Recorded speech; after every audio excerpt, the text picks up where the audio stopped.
When writing, you want your story to have a well-connected feel and atmosphere that an audience can immerse themselves in to help them better understand the movement of the plot, the emotions and actions of the character, and overall make sense of the story you're telling. Genre is the way writers and filmmakers achieve this effect. Genre is defined as a specific category of art, literature, or fiction, with these classes being determined by key characteristics across each one. In this series, we will look into each individual genre and its respective subgenres to get an idea of what makes this genre different from the others, and what can be expected from these kinds of stories.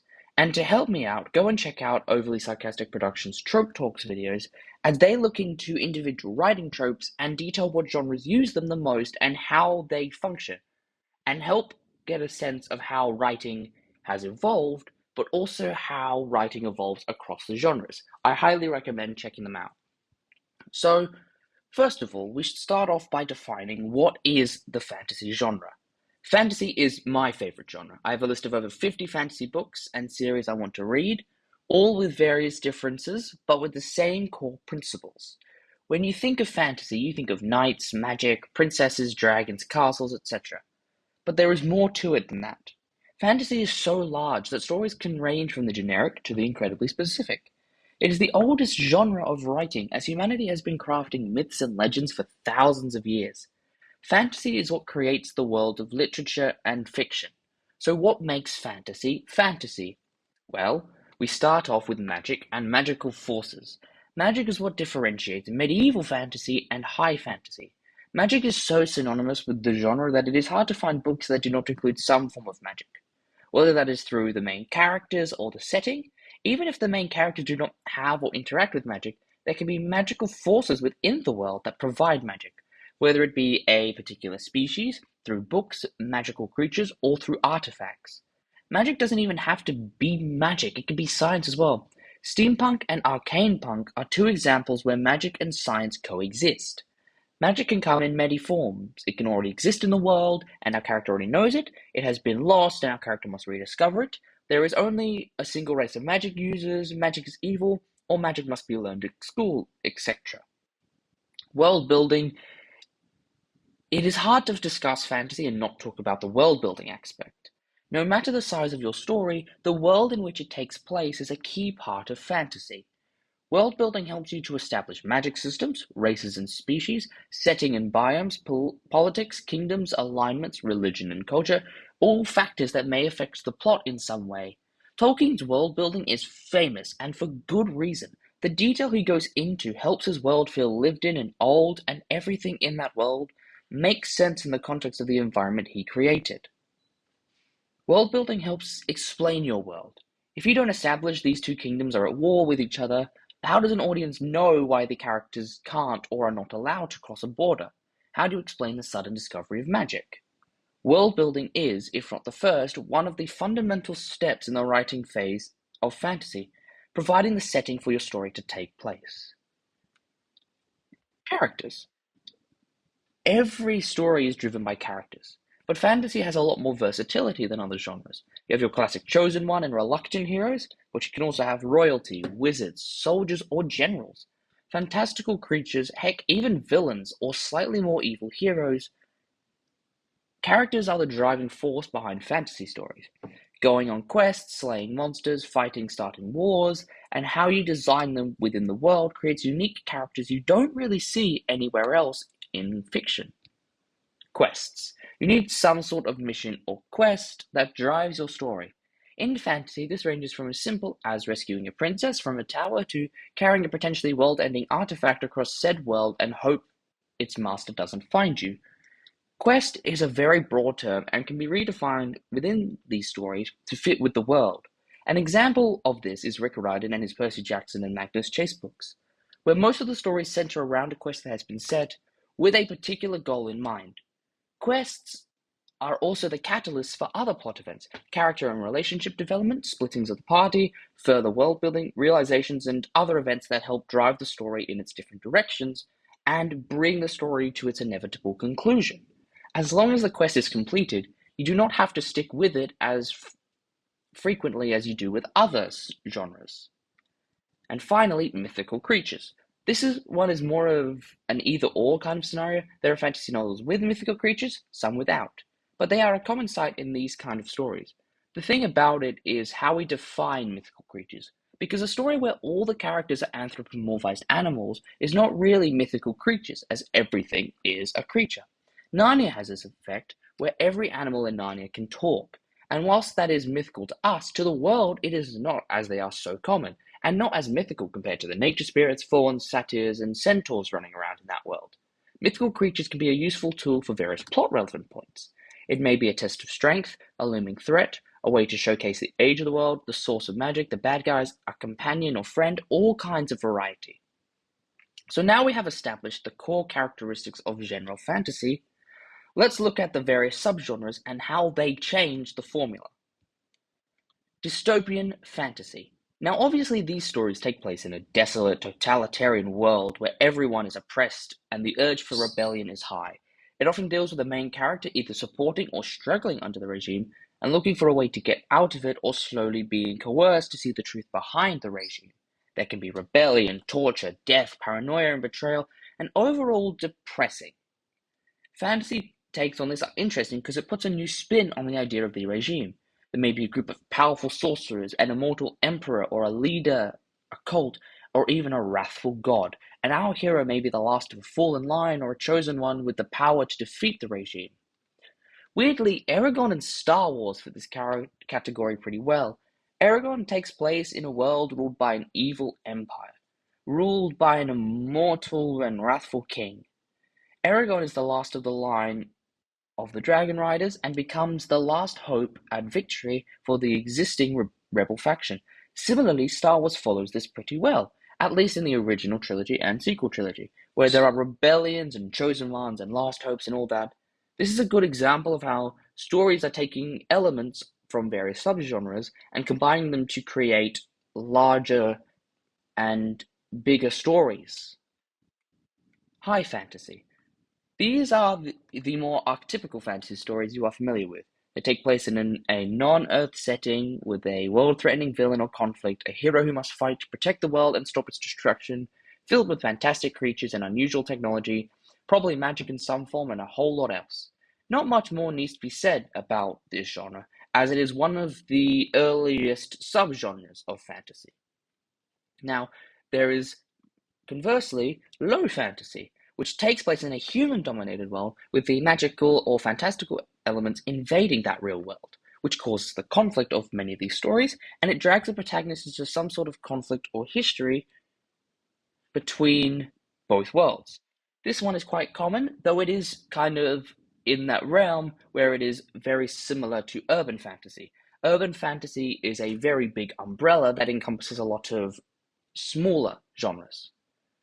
Magical realism, and I'm calling this one the Disney fantasy genre, as much of the characteristics match with common things in Disney movies. It takes place in a real world where magic is commonplace amongst the people of this world and is often used as a critique for some social issue. And these stories often don't follow traditional structures and have been known to do different things with the functioning of time. These ones are also kind of in a grey area where they fit under the umbrella of urban fantasy. Sword and sorcery, I'm calling this one the teenager genre, as it is the gritty, more violent fantasy genre. Characters with personal struggles and how they overcome them. You have a few morally grey characters that people get attracted to for some reason.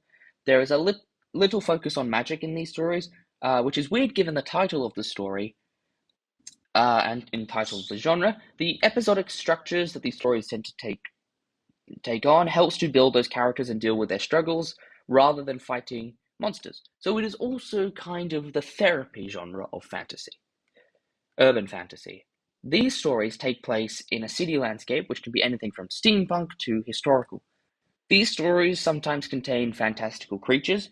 These stories, alongside grimdark, tend to feel darker than most other fantasies, which is highlighted by their murder, mystery, crime-solving element, intricate stories, the occasional romantic subplot, and derelict settings where characters have feet in both the urban and supernatural worlds. In my opinion, Percy Jackson is the best example of urban fantasy done well. Not only is the mythology well grounded in our modern world and all of the elements fit in nicely with how the gods and monsters interact with it, but the characters go through and suffer very realistic teenage and human emotions and deal with them in very human ways that are impacted by, influenced by, and assisted by the plot and events of the story. And also, the comedy does not feel contrived because it is not forced, and it is allowed to be fun despite the traditional view of urban fantasy as the slightly more darker form of fantasy.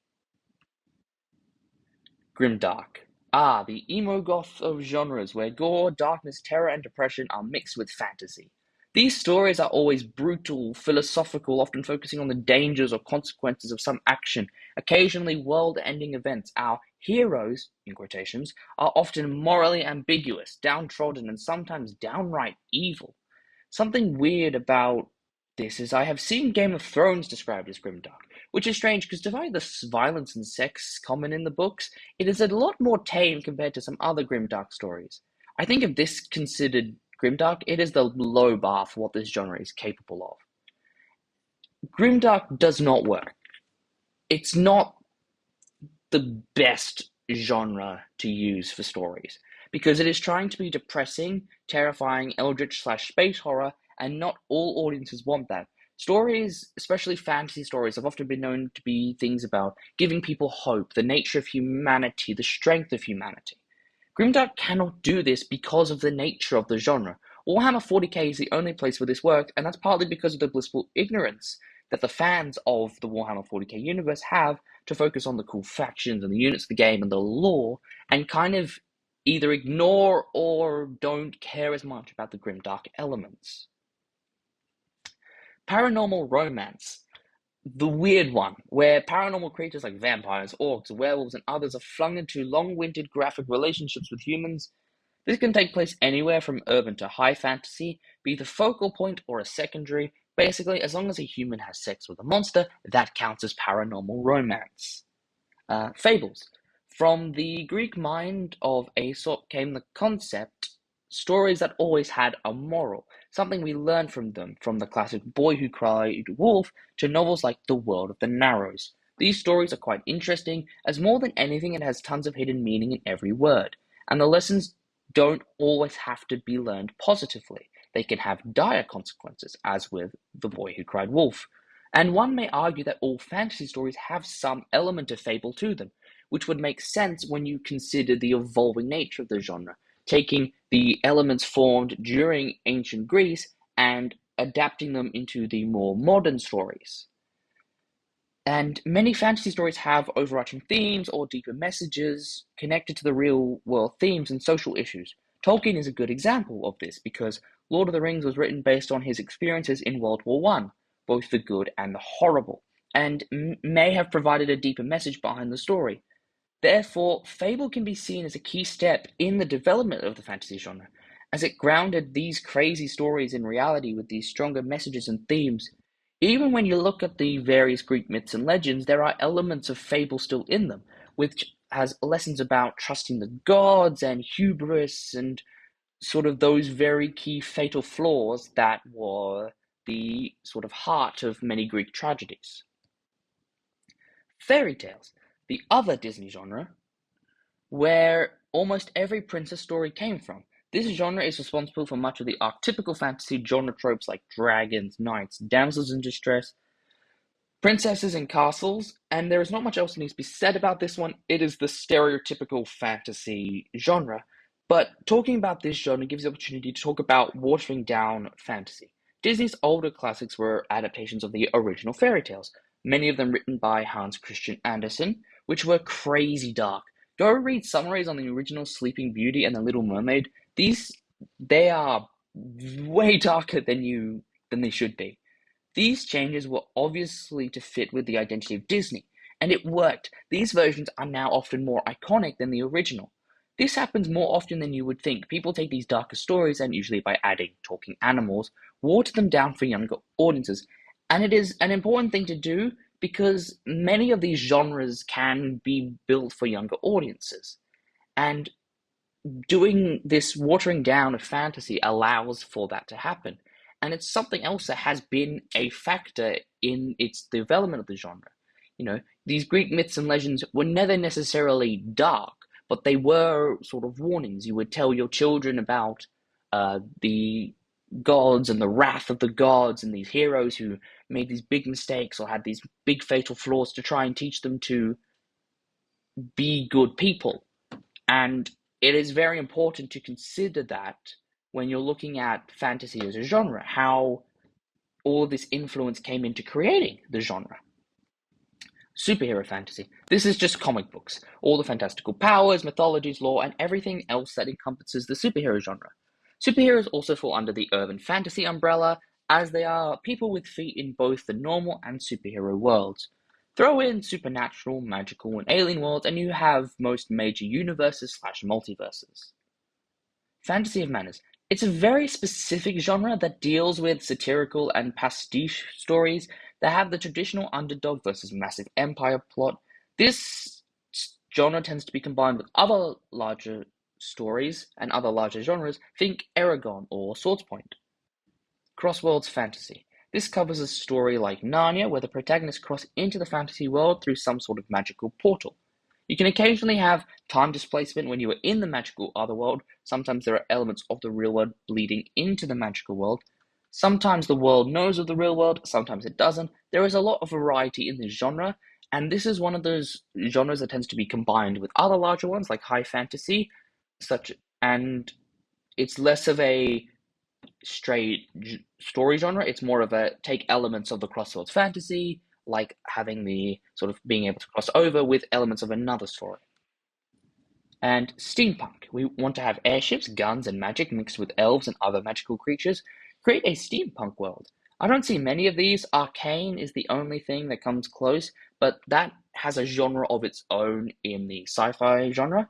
But it has a lot of really cool and interesting potential that it's a shame does not appear often enough in particularly film. As you can see, there is a ton of variety within fantasy, and these genres can be combined to create some truly interesting classics. Lord of the Rings is high fantasy, Narnia is Crossworlds fantasy, Rick Riordan combines urban fantasy with elements of Crossworlds fantasy, The Sword of Stariel is a fantasy of manners, A Song of Ice and Fire is a combination of medieval and high fantasy with some of the grimdark elements mixed in, and Discworld is high fantasy and comedy, but it's also kind of in a league of its own because Discworld was written to be sort of a parody of classic fantasy tropes. The point is that genre is not restrictive. Good writing is being able to take elements from every one to enhance your story. Rick Riordan took urban fantasy and combined high fantasy and Crossworlds fantasy elements to create a world where mythology interacts with the 21st century America. George R.R. Martin created a political thriller in a medieval fantasy world that included dragons and ice zombies. If every fantasy story was high fantasy, it would be incredibly boring. There is only so much variation you can put on the classic high fantasy sort of name, which is why the best fantasy stories are the ones that do something different with the inner workings of the genre, or are ones that take a different approach to the story, focusing on a different character, a different theme, a different perspective, perhaps an evil, a villain protagonist, stuff like that. In conclusion, fantasy has been around since the beginning of written literature, and has evolved and changed over time. Alongside that, the genre itself has become less rigid, allowing for more complex stories that combine elements from across the subgenres, which is one of the benefits of the genre, that you can be so explorative with the definition of the genre of fantasy and how it affects the stories you want to tell. So yeah,